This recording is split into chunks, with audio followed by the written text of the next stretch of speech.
Bismillahirrahmanirrahim. Assalamualaikum warahmatullahi wabarakatuh. Alhamdulillah wassalatu wassalamu ala Rasulillah wa ala alihi wa ashabihi wa man tabi'ahum bi ihsanin ila yaumiddin, amma ba'du. Insyaallah di sore kali ini kita akan memulai kajian kitab Bidayatul Abid wa Kifayatuz Zahid karya Allamah Al-Faqih Abdurrahman bin Abdullah bin Ahmad Al-Ba'li Al-Hambali rahimahullahu taala, yang beliau wafat tahun 1192 Hijriah.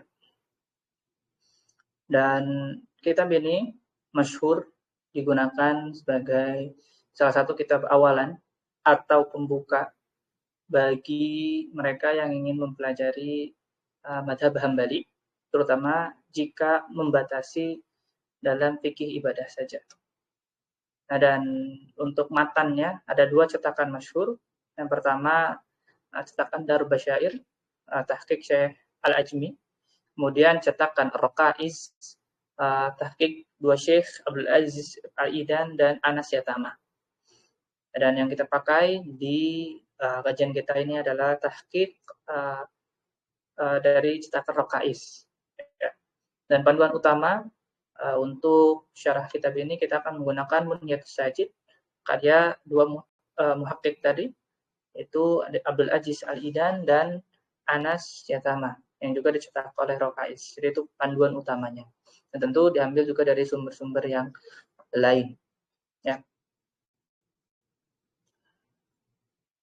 Dan di antara syarah lain dari kitab Bidayatul Abid, syarah dari penulisnya sendiri, itu Bulughul Qasid. Ya, Bulughul Qasid tipis, hanya tahlil ibarat. Kemudian ada syarah yang meluas karya Syekh Khalid Ibn Ali Al-Musyayqi, ma'ruf, menantunya Syekh Utsaimin, muridnya Syekh Utsaimin, ya, dan beliau adalah guru besar di Jami'atul Qasim. Dan beliau juga punya banyak cetakan tulisan dalam mazhab Hambali, dan beliau adalah salah satu ulama rujukan mazhab Hambali di Saudi dan juga di dunia sekarang. Ya. Kemudian ada beberapa tafrik. Kalau tafrik itu catatan kajian yang tersebar di internet yang bisa dipelajari, seperti tafriknya syarah Syekh Ahmad Al-Quwaimi, salah satu ulama rujukan juga masyhur, ya, disebut juga Syekh Ahmad Al-Muntaha.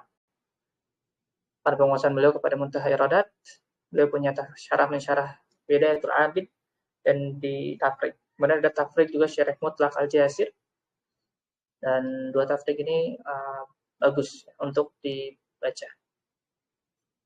Adapun kitab ini sudah pernah diterjemahkan oleh Syekh Al-Ustadz Abu Asim Al-Muallimi, dan kabarnya akan naik cetak untuk cetakan kedua. Jadi nanti ditunggu saja. Ya, dulu pernah dicetak terbatas, kemudian insya Allah nanti akan dicetak kembali oleh beliau. Ya.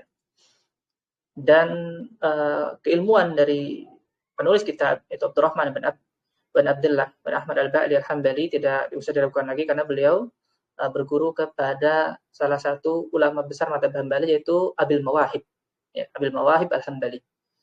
Abil Mawahib adalah satu ulama besar mazhab Hambali yang menjadi rujukan di zamannya. Ya, jadi kitab ini memiliki makanah, memiliki posisi atau manzilah yang besar di sisi mazhab Hambali, sehingga masih digunakan sampai sekarang.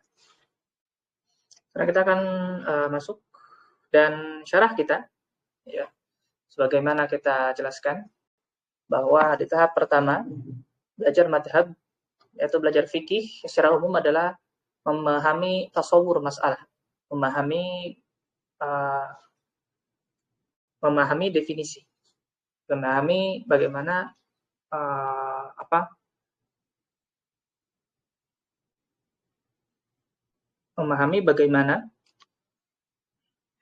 sebuah permasalahan fikih itu jelaskan, ya, difahami agar tergambar masalah tersebut dengan baik. Baru setelahnya kita memahami dalil. Sebagaimana sudah kita jelaskan di pengantar madzhab Hambali kemarin. Sehingga kalau masih belum belum paham, silahkan untuk merujuk ya ke penjelasan kita di pengantar madzhab Hambali kemarin. Nah, kita akan masuk membaca muqaddimah dari kitab. Ya.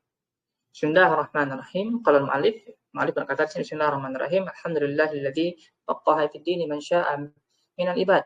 Wa faqa ahli ta'ati lil ibadati was sadad. Wassalatu wassalamu ala sayyidina Muhammadil hadi ila tariqir rasyad wa ala alihi wa sahbihi as-sadat qadatil amjad wa ala tabi'in bi ihsanin salatan da'iman muttasilatan ila yaumil ma'ad. Amma ba'd. Faqad istakhartullah ta'ala fi jam'i mukhtasar mufid. Jadi di sini setelah membuka penulis dengan khutbatul hajah, ya ma'ruf. Jadi itu khutbatul hajah, yaitu sebuah khutbah pembuka. Penulis kemudian berkata mab'ad, dan mab'ad ini adalah sebuah ungkapan untuk berpindah dari satu bahasan ke bahasan selanjutnya, dan mengatakan faqad istakhartullahu ta'ala fi jam'il mukhtasar mufid. Jadi penulis mengatakan saya telah dibantu, ya, dipilihkan oleh Allah untuk menulis sebuah ringkasan, ya, muqtasiran fihi alal ibadat, ya. Jadi di sini beliau mengatakan menulis dan mensifati kitab beliau, ya, yaitu dia adalah ringkasan fikih ibadat, ya. Jadi secara umum fikih itu dalam madzhab Hambali dibagi menjadi 4, ada rubu, kita sebut dengan rubu, seperempat, totalnya jadi 1. Yang pertama ada rubul ibadat, yaitu seperempat pertama adalah ibadah. Kemudian ada rubul muamalat, yaitu seperempat kedua, yaitu adalah fikih muamalat atau transaksi antar manusia, akad. Ya. Kemudian ada rubul nikah, yang ketiga itu adalah seperempat ketiga adalah nikah. Rubul akhir, yang terakhir adalah seperempat terakhir al-jinayat wal hudud wa ma yata'allaqu biha, dan semua yang berhubungan dengan itu. Dan penulis di sini membatasi dengan ringkasan fikih ibadah. Dan pembagian seperempat ini bukan berarti pas seperempat, ya, tetapi biar menjadi 4 tema besar maksudnya. Karena rukun ibadat sendiri biasanya kadang bisa menghabiskan setengah dari suatu kitab fikih. Ya, dalam madzhab Hambali itu bisa setengahnya, ya, atau sepertiga. Jadi pembagian seperempat ini bukan secara hajm, bukan secara besaran pasti, tapi lebih kepada 4 topik besar. Ya, dan beliau mengatakan muqtasiran fihi alal ibadat. Jadi beliau sengaja membatasi dalam fikih ibadat, targhiban lil murid, sebagai motivasi, ya, bagi yang ingin mulai belajar fikih, ya, wa taqriban lil mustafid, dan takrib, mendekatkan, maksudnya memudahkan, ya, bagi yang ingin mengambil manfaat fi fiqhil Imam al-Mubajjal, ya, Abi Abdullah Ahmad bin Muhammad bin Ahmad. Ya, jadi beliau mengatakan ini dari fikih. Sifat kedua dari kitab beliau adalah di atas madhab Imam Ahmad, ya, salah satu imam dari 4 mazhab yang masyhur, dan sudah kita jelaskan sampai 3 pertemuan, ya, kemarin bagaimana memahami dan mengenali mazhab Imam Ahmad. Dan Abi Abdullah Ahmad bin Muhammad bin Hanbal, wa sammaituhu bidayatul abidi wa kifayatuz zahidi, dan beliau berikan judul dari kitab beliau Bidayatul Abid wa Kifayatuz Zahid. Bidayah artinya adalah permulaan bagi seorang abid, ya, makanya ini digunakan kitab ini sebagai start, ya, sebagai permulaan. Jadi bidayah, dia adalah startnya nih. Start dari sini. Bidayatul abid, seorang hamba itu startnya dari sini. Kenapa disebut abid? Bidayatul abid karena abid, karena ini adalah ibadah. Dan fikih ibadah ini itu hubungan manusia dengan Allah. Ya, manusia dengan Allah. Atau secara sederhana membahas tentang rukun Islam. Ya. Kecuali syahadat, karena syahadat itu bahasan tauhid, sehingga dia terpisah menjadi satu genre tersendiri. Kemudian ditambahkan dalam madzhab Hambali ada babul jihad. Dalam madzhab Hambali jihad adalah ibadah. Jihad adalah ibadah sehingga dia disimpan setelah kitab haji. Ya, sehingga karena ini ibadah, tidak pantas bagi seseorang untuk mencela para mujahid. Tidak pantas bagi mereka mencela para mujahid karena mereka sedang beribadah di sana. Apapun, meskipun ada kesalahan, bagi yang menganggap itu kesalahan, maka tidak pantas mencela orang-orang yang sedang beribadah. Ibadah yang paling tinggi. Ya. Rasul Amr Islam wa umuduhu salat, wa dzirwatus sanamihi, dan puncak tertingginya al-jihadu fi sabilillah. Ya, jadi orang-orang yang sedang berada di puncak tertinggi agama dicela oleh orang-orang ya. Bahkan hatta belum pernah mencicipi debu perang. Ya, maka itu tidak pantas, sangat tidak pantas. Wa min Allah ta'ala artaji lahul qabula wa naf'al kulli man ishtaghala bihi wa min sa'il mas'ul innahu aqrabul ma'mul. Ini biasa doa penutup dari setiap tulisan agar ini bermanfaat, kemudian baik bagi dirinya maupun bagi yang menulis, dan itu standar ya. Kalau kita menulis kitab biasanya dibuka dengan khutbatul hajah, kemudian ditutup dengan doa agar ini menjadi kitab yang diterima dan bermanfaat bagi kaum muslimin. Nah, kita masuk ke dalam kitab Thaharah, dan standar sekali ya, semua kitab fikih dimulai dengan kitab Thaharah, dan ini adalah bagian dari kitab salat. Aslinya adalah bagian dari kitab salat. Namun ya, jadi Thaharah adalah syarat salat. Jadi nanti kita di bab salat kita akan singgung lagi bahwa syarat salat adalah Thaharah. Namun karena Thaharah ini bahasannya panjang sekali dan luas sekali dan berhubungan dengan beberapa hal yang lain, sehingga para ulama memisahkannya menjadi suatu bab atau kitab tersendiri. Ya, karena panjangnya permasalahan Thaharah. Sehingga dia terpisah menjadi satu kitab atau bab, kalau dalam bahasa Indonesia, bab tersendiri. Itu bab Thaharah. Ya. Kitab Thaharah. Jadi penulis membuka dengan kitab Thaharah, wa hiya irtifa'ul hadasi wa zawalul khabas. Jadi Thaharah itu adalah irtifa'ul hadas. Jadi dia mengangkat hadas, wa zawalul khabas, dan menghilangkan khabas atau najis. Itu adalah Thaharah. Dan nanti kita akan pahami di tahap berikutnya, di tangkap pembelajaran berikutnya ada tambahan berupa wa fi ma'nahu, dan yang masuk ke dalam makna mengangkat hadas. Ya. Ini kita tidak bahas di sini.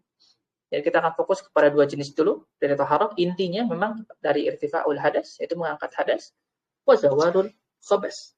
Ya. Dan hadas itu adalah wasfun qa'imun bil badan, al-mani'u minas shalah wa nahwiha. Jadi dia adalah sifat yang menempel ya, atau dia menjadi sebuah status keadaan kesucian seseorang.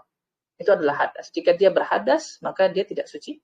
Dan kalau dia suci, maka dia setelah itu taharah. Setelah dia bersuci, maka statusnya dia menjadi seseorang yang suci. Jadi hadas ini adalah sebuah sifat. Jadi dia maknawi. Dia ada sesuatu sifat yang abstrak. Dia adalah sifat yang melekat pada seseorang. Jadi dikatakan wasful qa'imil badan. Jadi adalah sifat yang melekat pada badan atau pada seseorang, al-mani'u minas shalah wa nahwiha, yang menghalangi seseorang untuk melakukan ibadah yang dipersyaratkan thaharah. Contohnya sholat, ya. Kemudian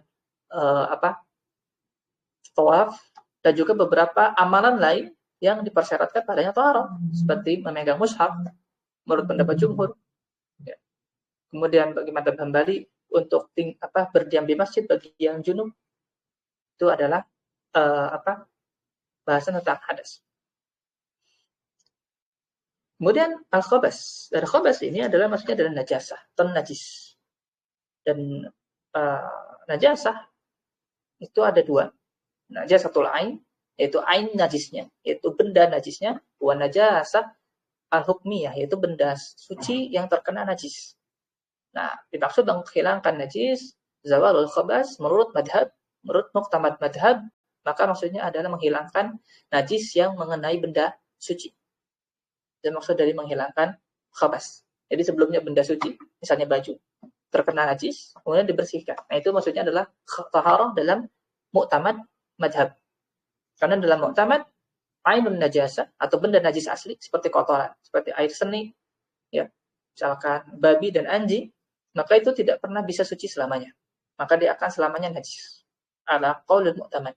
Menurut muktamad, wa ala qaulul tsani, wa riwayatan an Ahmad, dan dalam pendapat kedua dalam madzhab Hambali, maka ain najasah juga bisa suci dengan cara kalau tidak salah istilahnya tahawul. Jadi dia pindah dari satu keadaan ke keadaan yang lain. Misalkan kalau dari babi menjadi abu, misalnya karena dibakar, ya, maka dia berubah dari babi menjadi abu sehingga dia dianggap suci.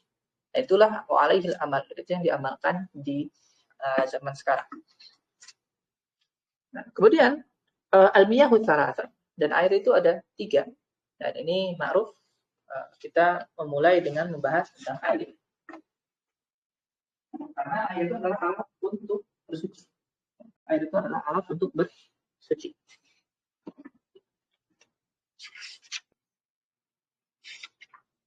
Tahurun, tahirun, wa najis. Jadi air itu menurut jumhur itu ada 3. Ya, tahur, tahirun, wa najis.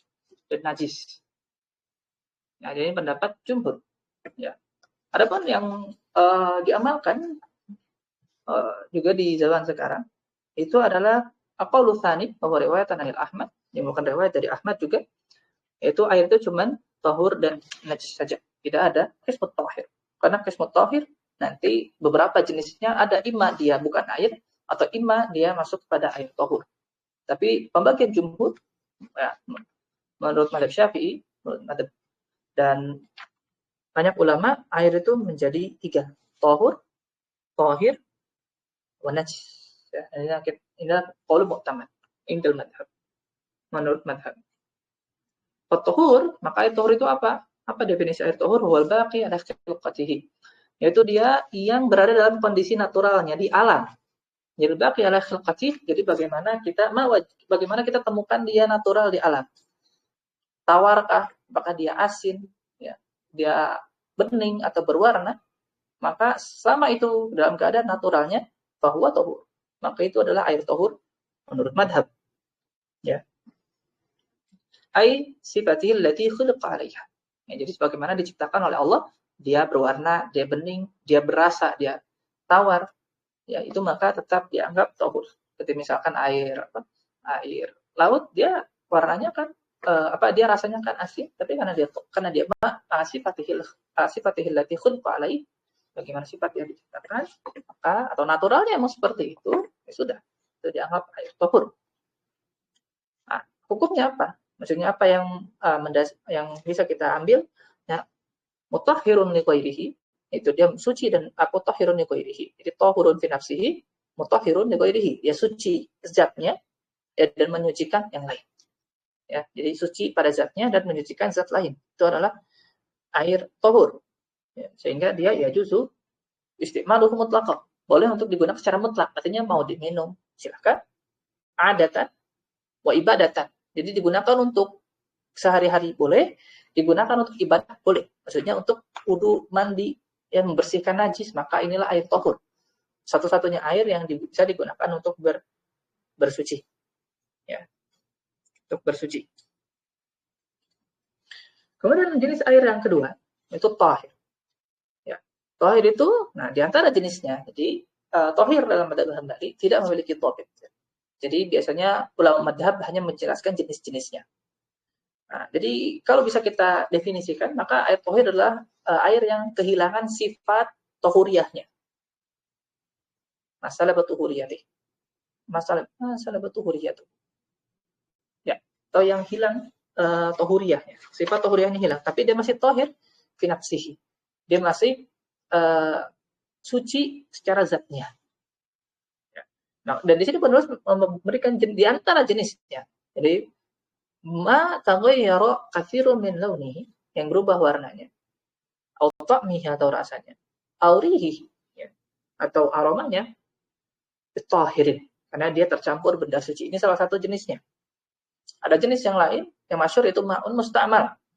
Itu air yang digunakan setelah bersuci. Jadi misalkan air tahur kita gunakan untuk berwudu, maka bekas air wudunya, bekas ya. Kalau dalam madhab Hambali, bekas air wudunya, bukan yang tersisa dalam wadah. Ya, selama dia tidak celupkan, ya, maka air yang tersisa di dalam wadahnya itu tahur. Adapun air yang menetes, ya, menetes dari anggota tubuhnya, itulah air musta'mal. Nah, di antara itu jenis yang kedua, dan jenis-jenis yang lain nanti dipelajari di kitab yang lebih tebal. Tapi di antara dua jenis yang paling umum ditemukan adalah air yang berubah warnanya, rasanya atau baunya karena tercampur. Ya, kemudian air musta'mal. Itu air yang digunakan, habis digunakan bersuci. Apa hukumnya? bahwa tahirun fi nafsihi ghairu mutahhirun li ghairihi. Dia suci secara zatnya tetapi tidak mensucikan. Sehingga tidak bisa kita gunakan untuk berwudu. Tidak boleh berwudu dengan air yang dicampur susu. Misalkan dengan air kopi atau dengan air jus, tidak boleh. Atau air yang sudah digunakan berwudu oleh orang lain kita kumpulkan, kita pakai wudu lagi. Ya, secara jadi sendiri juga mungkin jijik gitu ya. Tapi dan menurut madhab pun mu'tamad madhab, maka dia tidak menyucikan. Kemudian ya juzu istiqmaluhu ghairu rafil hadasi wa zawalil khabath, sehingga boleh digunakan air karena dia suci. Dia boleh digunakan untuk urfan, secara urf untuk sehari-hari boleh. Dia boleh diminum gitu ya. Boleh digunakan dan semisalnya, tetapi tidak boleh digunakan untuk tahar. Jadi kalau nyuci bajunya bukan baju najis bisa. Tapi kalau misalnya di bajunya ada najis, maka menurut madhab tidak boleh. Maka salah satu contohnya adalah air deterjen. Kalau menurut muqtamad madhab, air deterjen itu tidak menyucikan. Sehingga kalau baju yang terkena najis kita cuci di air deterjen, misalkan di mesin cuci, maka tidak suci ya. Bajunya masih najis statusnya. Ya, masih najis statusnya. Karena jadi harusnya kalau mau mengikuti pendapat muqtamad madhab, dia cuci dulu pakai air tohur, pakai air biasa. Kemudian setelah bersih najisnya baru masukin ke dalam mesin cuci, kemudian dicuci dengan sabun. Itu menurut muqtamad madhab. Ya. Adapun qaul tsani, pendapat yang kedua, najis itu bisa dibersihkan dengan cara apapun. Yang penting najisnya hilang. Ini diriwayat dalam Ahmad, dalam madhab Ahmad, dan alaihil amal. Dan inilah yang diamalkan oleh kita kebanyakan. Ya. Nah, kita ini adalah qaulul Hanafiyah. Ini adalah pendapat madhab Hanafi. Tapi yang utama dalam madhab harus dengan air bersih dulu, dengan air tohur, air bening. Ya, kemudian baru saja dimasukkan mesin cuci. Ya, kalau kita mau membersihkan benda yang ada baju yang najis. Jenis yang ketiga dari air itu adalah air najis.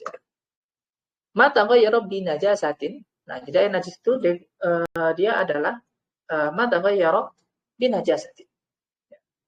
Dia berubah warna, rasa atau baunya karena tercampur zat najis ainiyah. Tadi sudah kita singgung, ainiyah itu adalah benda zat najis aslinya, ya, kotoran, air seni, babi, anjing gitu ya. Terus darah, ada masfuhan, darah yang banyak. Itu, maka itu adalah dia adalah air yang berubah karena tercampur zat najis. Ya. Ini salah satu dari jenisnya. Jenis yang kedua adalah ma'un yasir laqohan najasa. Air yang sedikit kemudian tertetesi najis. Jadi kita tahu apa itu air sedikit dan air banyak setelah ini. Jadi kalau air yang sedikit, walau tidak berubah, misalnya kena tetesan air seni, misalkan kita lagi pipis gitu ya, kita lagi pipis, kemudian ternyata ketetesan ember yang mau kita gunakan untuk cebok, maka kita bersuci ya, maka tidak boleh. Menurut madhab itu airnya sudah najis, meskipun tidak berubah, ya meskipun tidak berubah maka sudah najis. Hukumnya, apa hukumnya? Fi ghairi mahalli tathhir, ya, dia najis, ya, hukumnya najis. Ya. Kecuali mahal tathhir.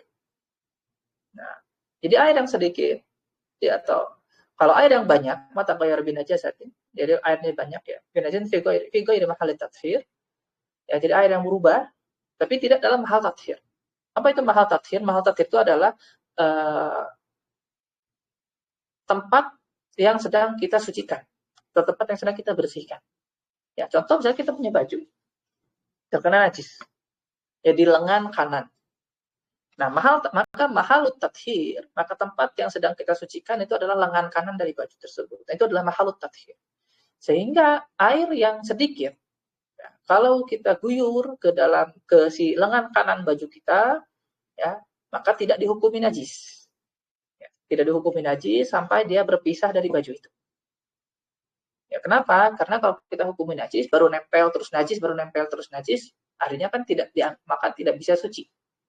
Kalau istilah para ulama disebut dengan daur, perputaran. Karena kalau yang setetes air sedikit kena najis terus dia najis, ya kapan bersihnya? Sehingga ini bil ijma, dengan ijma, ya air yang sedikit, ya mau itu berubah atau tidak berubah, kalau sedang dalam mahalut tathhir, maka dia suci. Karena untuk membersihkan najis tersebut, sehingga fi ghairi mahallit tathhir. Itulah maksudnya dari ghair mahallut tathhir. Jadi dihukumi najis kecuali dalam mahallut tathhir. Dan najisnya najis hukmiyah, sehingga nanti air yang najis itu bisa kita sucikan. Ya, jadi air najis itu bukan najis ainiyah, tapi baik itu airnya, baik itu bajunya, maka itu bukan najis ainiyah, tetapi najis hukmiyah. Lalu bagaimana? Apakah dia boleh digunakan? Tidak. La yahrumu isti'maluhu mutlaqan. Tidak boleh digunakan sama sekali illa li darurah, kecuali karena dia darurat. Karena darurat baru boleh untuk kita gunakan. Ya, air najis itu tidak boleh digunakan kecuali darurat. Seperti misalkan keselak, mau meninggal, nggak ada air kecuali air najis, maka boleh diminum air najis. Gitu ya. Bahkan kita lagi kehausan, ya, bahkan lagi di padang pasir, tidak ada air kecuali air kencing kita, ya, nggak ada lagi. Itu najis ainiyah ya. Atau kecuali nggak ada lagi air kecuali air yang sudah tercampur air najis misalkan, sudah diminum. Maka itu illa darurat, ya, kecuali darurat. Lalu jumlah air, ya, wal katsir, dan air yang banyak itu menurut madhab kullatan aksar, itu 2 kullah atau lebih. Jadi pas 2 kullah atau lebih. Ya takriban. Ya. Jadi kira-kira 2 kullah. Adapun yasir, air yang sedikit itu maduna huma, itu yang di bawah 2 kullah volumenya. Ya. Wahuma, dan maksudnya 2 kullah itu adalah mi'atu ritlin wa sab'atu artalin wa sub'u ritlin bi Dimashqi wa ma wafaqahu. Jadi dia adalah 107 ditambah 1/7 ritol. Nah, ini adalah ritol, bukan liter ya. Dia adalah hitungan di zaman dahulu. Adapun di zaman sekarang yang dipilih oleh Masyayikh Najd, ya, dan itu Syekh Khalid bin Syekhi, Syekh Mansur dan Syekh Ahmad Al-Quaimi adalah 191 liter. Dalam kadar zaman sekarang liter, kalau diliterkan itu sekitar 191 liter. Ya, ini juga pilihan yang dipilih oleh Syekh Ahmad Bahjah. Itu kalau apa? Kalau kita misalkan bikin bak mandi, itu sekitar 2 kullah itu 60 cm kali 60 cm kali 60 cm. Itu sudah di atas 2 kullah. Minim 60 kali 60 kali 60. Dia panjang lebar tinggi 60 cm. Itu sudah dapat 2 kullah. Ya, sekitar segitu volumenya. Kalau dibikin dalam bentukan kamar mandi. Ya. Itu adalah masalah air. Nah, jadi air itu ada tahur, ada tahir, dan najis. Ya. Hanya air tahur menurut madhab yang bisa digunakan untuk bersuci, baik itu berwudu, junub, mandi besar maupun membersihkan najis. Ya. Menurut muktamad madhab. Nah, kemudian kita lanjutkan bahasan wadah. Nah, kenapa bahas wadah setelah itu? Ya karena air kan nggak bisa ditampung kecuali ada wadahnya. Atau istilah yang misalnya masyhur bejana. Cuma itu kan istilah klasik sekali rasanya. Mungkin term atau istilah yang lebih kekinian tuh wadah. Wadah, dia wadah. Kalau bejana mungkin zaman dulu sekali ya. Wadah itu puluh ina yang tahirin. Itu asal dari wadah itu adalah dia suci. Ya. Yubahu ittikhaduhu wa istimaru. Nah, jadi ittikhad ya, ini istilah fikih ya. Diterjemahkan yang diperoleh. Jadi lebih umum. Apa itu diperoleh? Artinya kalau diperoleh itu dari sisi kepemilikan. Jadi lebih umum diperoleh. Jadi diperoleh itu bisa, atau ittikhad itu bisa istisnaan, artinya dia bikin sendiri. Au hibatan, itu jadi hibah, kasih hibah. Au bai'an, atau dia beli. Ya, au waraf, au irthan, atau dia itu adalah berupa waris. Ya, jadi ittikhad itu dia lebih umum, mencakup semua jenis perpindahan kepemilikan. Nah, ini istilah perpindahan kepemilikan itu nanti yang akan dipelajari di kitab muamalat. Perpindahan kepemilikan itu biasanya imma bil bay, dia beli, imma bil hibah, atau dia dihibahkan, imma bil irs, atau dia diwariskan. Ya, yang halal kan begitu. Atau ittikhad, atau istisna, dia bikin sendiri. Pilihannya nanti gitu, 4, bikin sendiri, beli, hibah, atau dapat warisan. Sisanya kan maling, ya, dan semisalnya itu kan haram. Jadi ubah ittikhad itu umum.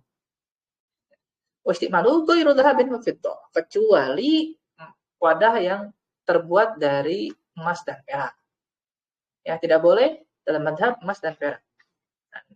Illa dhabbatan yasira min fiddah bihaja. Ya, jika dalam zat illa dhabbatan yasiratan min fiddatin lihajatin. Yaitu kecuali ya boleh sebagaimana menurut hadis dari Anas bahwa Rasulullah pernah menambal menambal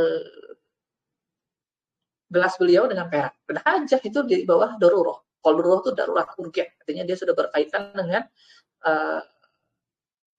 daruratul khams sebetulnya. Jadi 5 darurat ini dibahas dalam maqasid syariah, harta, nyawa gitu ya. Dan ada turunannya. Ada hajah itu kebutuhan. Ya, dia ada kebutuhan. Sehingga dia bolong, kan gelasnya bolong tambal pakai perak, kalau itu adalah praktek dulu, dan itu boleh. Dulu boleh ya. Itu boleh. Kemudian masuk juga dalam bahasan wadah. Dalam bahasan wadah itu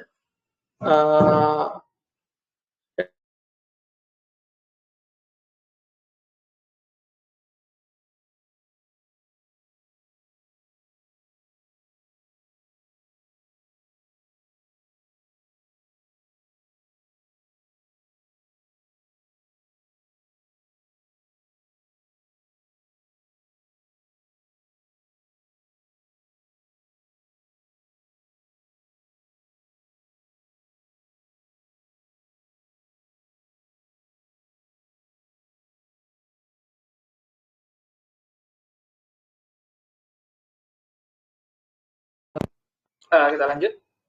Masuk dalam bahasan wadah itu adalah jildul maitah. Itu dalam kulit bangkai.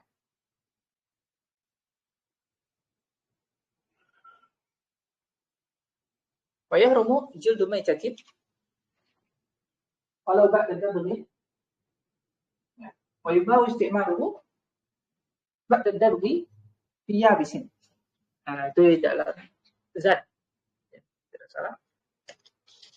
Sudah dikatakan ayahru wala yathuru ya, bukan yahru. Wala yathuru jildul maitatin bi dibag. Wa yubahu isti'maluhu ba'da dabghi fi yabisin. Jadi bangkai itu tidak boleh digunakan. Kenapa masuk bahasan kulit ya? Karena kalau zaman dahulu orang-orang membuat wadah air itu kan pakai kulit ya untuk nampung airnya. Sama kalau di padang pasir, lalu gitu ya, digunakan kulit karena dia durable gitu kan, dia tahan lama. Dia pakai kulit.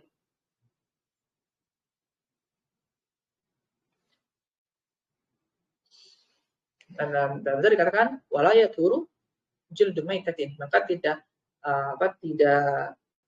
bisa bersih, tidak suci. Menurut madhab itu kulit bangkai itu tidak pernah bisa suci. Ditibangin wa yubahu istiqmaluhu, tapi boleh digunakan. Gitu. Tidak suci, tapi boleh digunakan. Jadi dibedakan hukum bendanya dan hukum pemakaiannya. Yubahu istiqmaluhu ba'da dabghi, tapi setelah disamak ya, setelah disamak menurut madhab itu boleh. Ya ba'da dabghi fi yabisin, tapi khusus untuk yang kering-kering saja. Min hayawan yang tahirin fil hayat. Ya, tapi syaratnya adalah dari hewan-hewan yang suci saat hidup. Ya. Hewan-hewan yang suci saat hidup. Jadi seperti misalkan kambing, sapi gitu, itu boleh. Tapi kalau misalkan dalam madhab, sehingga dalam madhab itu tidak boleh misalkan kita punya sabuk buaya, sabuk atau sabuk dari kulit ular misalnya, maka tidak boleh. Ya, tidak boleh. Menurut madhab itu tidak boleh.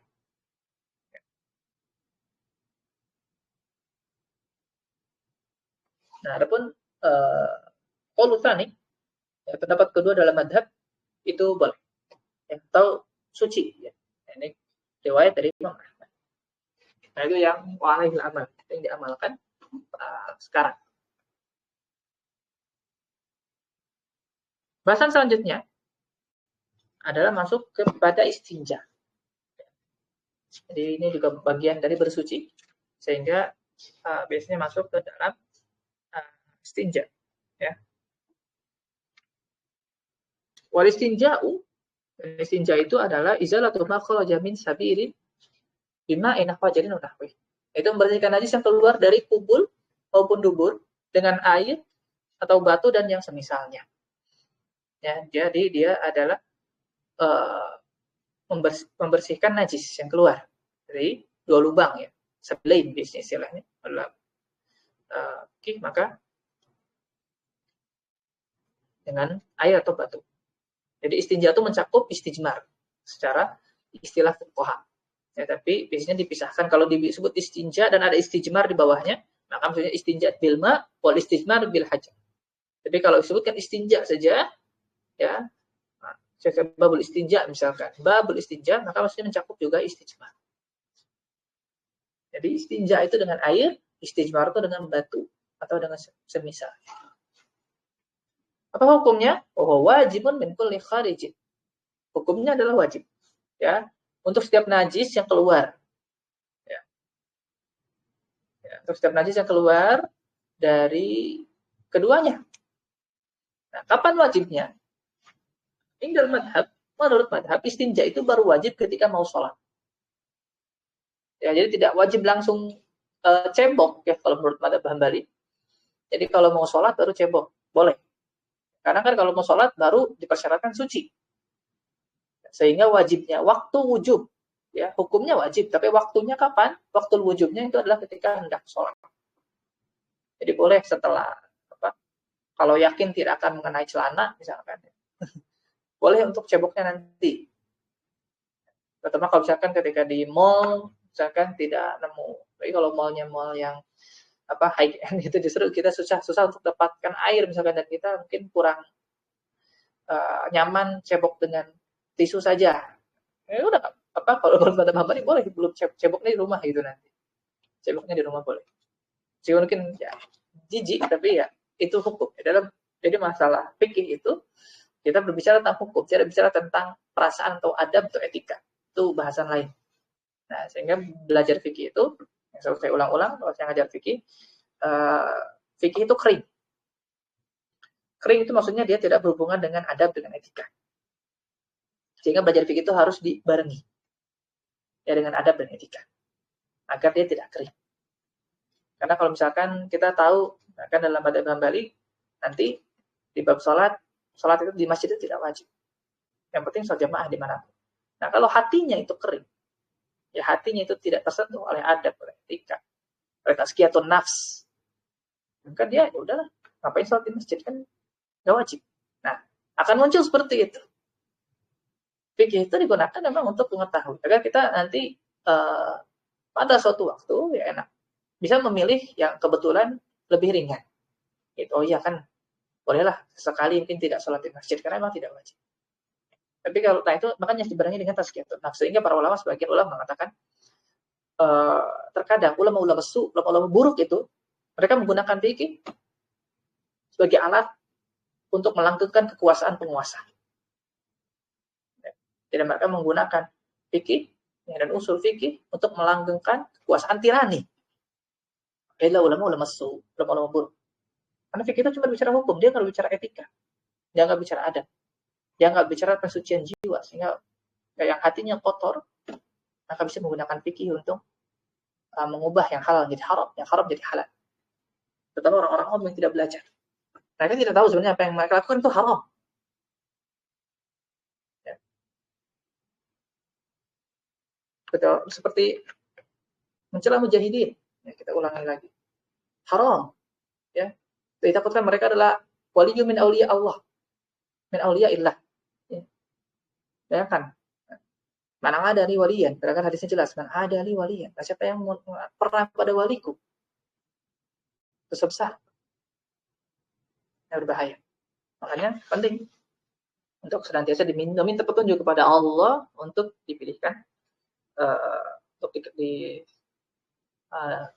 berikan petunjuk pada jalan yang lurus. Sehingga kadang kita tidak tahu, kita merasa di atas jalan yang lurus, tapi ternyata semua yang kita pelajari yang sepertinya lurus ternyata tidak lurus. Itu ada kekeliruan di situ. Nah, ilah, nah ini kecuali, ini apa yang dikecualikan dari ini? Ilah, rih. Ya. Jadi ilah rih yaitu kentut, ya, tahir dan benda suci, ya, benda suci. Kemudian goiru mulawih, yaitu tidak mengotori, tidak mengotori, tidak mengotori. Ya.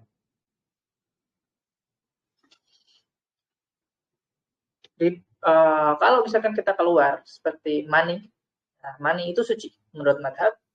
Terus dia bisa keluar, mani itu dia kalau keluarnya karena sakit, misalkan tiba-tiba keluar, ya biasanya karena kecapean, atau misalkan sebab-sebab lain karena penyakit. Nah, ketika mani keluar, ya, dari kemaluan, maka menurut madhab tidak harus bersuci, ya, tidak perlu disiram air, ya sudah, itu kan ganti celana saja cukup.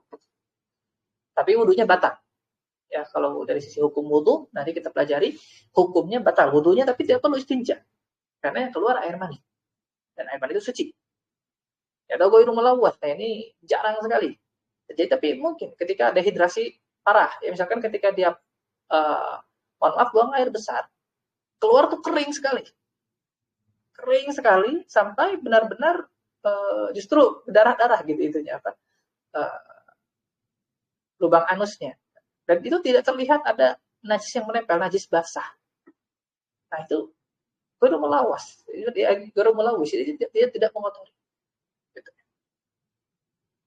Dalam bidasnya ekstrim. Nah, ini terjadi di, saya lupa riwayatnya, kalau tidak salah di para sahabat ketika perang, ya, perang Al-Zafiriko atau saya lupa, kalau tidak ada riwayatnya, saya belum cek lagi. Ya. Jadi mereka saking apa, sulitnya waktu itu sampai buang air besar saja tidak basah, gitu, kering. Dan ini baru melawis, dia tidak mengotori.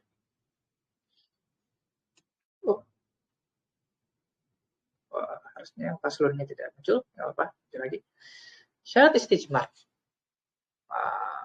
Boleh sihul istijmar. Ya, dan istijmar itu tidak sah. Nah, ini kita bedakan ya. Jadi istijmar itu dia kita bisa bedakan nanti menjadi alat, menjadi bagaimana parameter bersihnya, dan kemudian nanti bagaimana tata caranya. Jadi istijmar. Yang pertama kita lihat dari alatnya dulu. Boleh sihul istijmar, sebenarnya tidak sah illa kecuali dengan alat yang seperti apa? Yang pertama suci, bitahir. Yang kedua, mubah. Jadi dalam madhab Hambali itu banyak alat-alat yang digunakan untuk beribadah yang dia bersentuhan langsung, ya, atau dia bagian dari prosesi ibadah itu, maka dia harus mubah. Alatnya yang digunakan. Seperti air, nah kalau air itu nanti dipelajari di wudhu itu, kalau airnya ternyata airnya curian, maka dia tidak sah, karena airnya curian. Dia tidak mubah, haram. Kemudian ada yabisin, kering, ya, karena kalau misalkan dia tidak kering, maka malah memperluas najis, yang memperluas najis.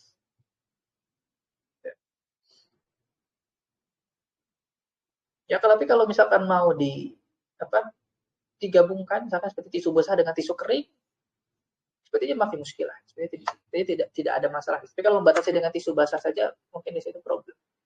Tapi kalau menggabungkan antara tisu basah dan tisu kering, kayaknya tidak masalah. Karena setelah itu kan kering, jadi sahnya istijmarnya karena sebab tisu keringnya, bukan karena tisu basah.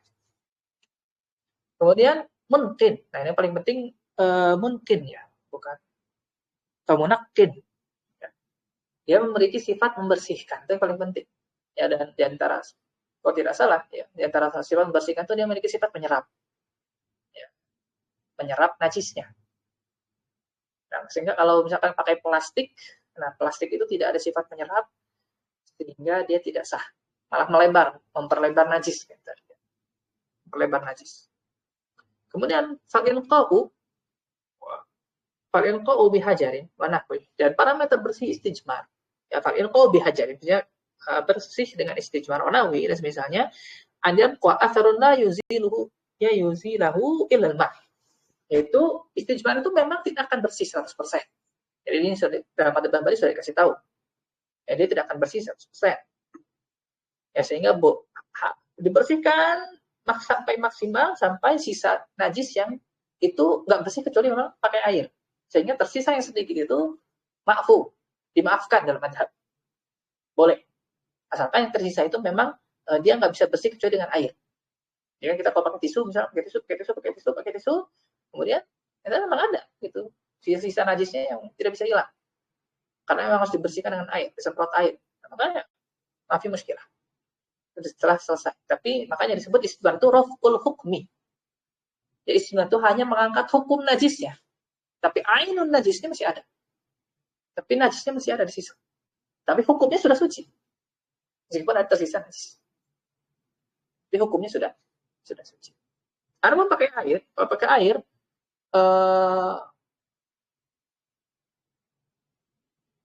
Pak ini harusnya ke sebelah dulu. Nah, tata caranya dulu. Wa syuritu lahu. Nah, dan tata caranya apa? Masahat. Salah satu masahatin fa'aktsar. Yaitu adalah 3 usapan dan lebih. Munqiyatin. Yaitu mengusap 3 kali atau lebih hingga bersih. Jadi minimal 3 kali. Maksudnya dia meskipun 2 kali sudah bersih, meskipun 1 kali sudah bersih, menurut madhab dia harus 3 kali minimal. Hatta faktor munqiyah maksudnya adalah ketika 3 kali belum bersih, maka harus tambah 4, 5, 6 sampai bersih. Fa yustahabbu lahu, dan sunnah bagi dia untuk berhenti pada bilangan ganjil.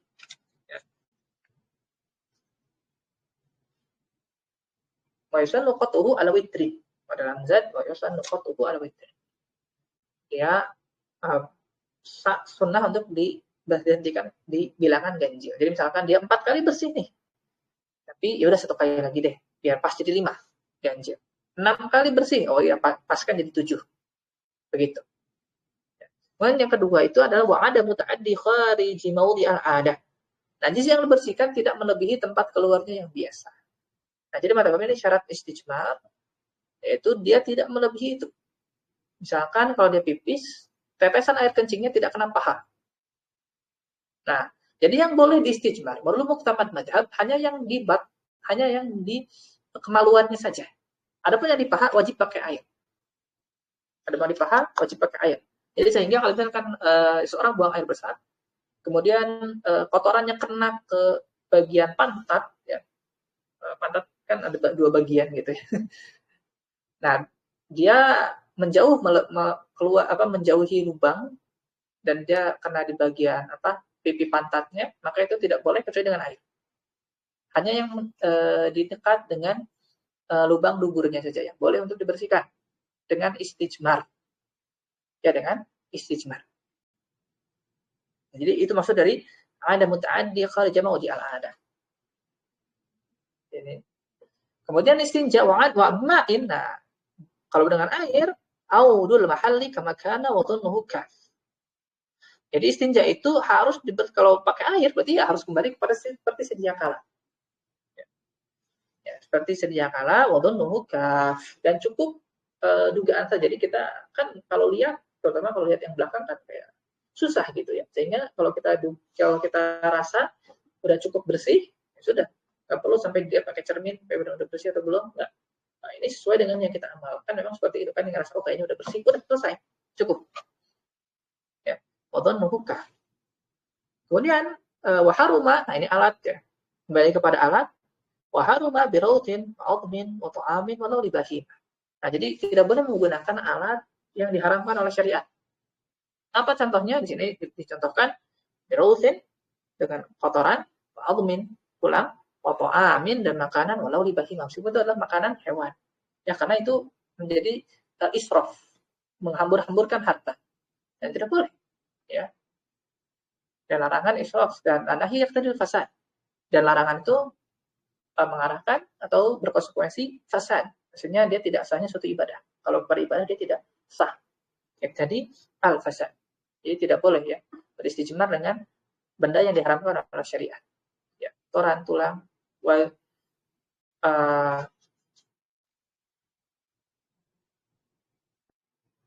kalau dalam istilah kalau dalam zat dikatakan man yakuna tahiran munkian ghairu azmin wa rawzin ta'amin wa muhtaramin. Nah, dan sesuatu yang bernilai, yang memiliki nilai, wa muhtaramin. Yang bernilai, apa itu yang bernilai? Yang bernilai itu seperti uang ya, atau misalkan buku. Nah, itu tidak boleh digunakan istinja. Wala yasifu wudu'un wala tayammumun qablahu. Nah, jadi kalau dia mau wudu atau mau tayamum, tidak sah wudu dan tayamumnya sebelum beristinja atau beristijmar. Ya, ini ada di dalam hadis ya. Di dalam hadis dikatakan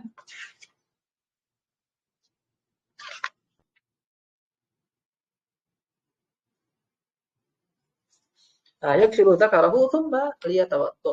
Ya, dalam riwayat An-Nasa'i hadis Miqdad ya, tsumma liyatawadda tsumma yaksilu dzakarahu tsumma liyatawadda. Jadi dia disuruh kalau Nabi cuci dulu kemaluannya baru kemudian berwudu. Kalau adapun mandi besar, maka mandi besar tidak dipersyaratkan untuk istinja. Jadi boleh mandi dulu baru setelah itu istinja. Tapi kalau wudu dan tayamum, maka menurut madhab dia wajib untuk istinja dulu dan atau istijmar terlebih dahulu. Insyaallah kita cukupkan untuk sore ini sampai sini, dan sisa dari haram yang diharamkan untuk buang hajat kita akan lanjutkan di pekan depan. Kita tutup pertemuan kali ini dengan kafaratul majlis. Subhanakallahumma wa bihamdika asyhadu an la ilaha illa anta astaghfiruka wa atubu ilaik. Jika ada pertanyaan silakan untuk ditanyakan di grup. Assalamualaikum warahmatullahi wabarakatuh.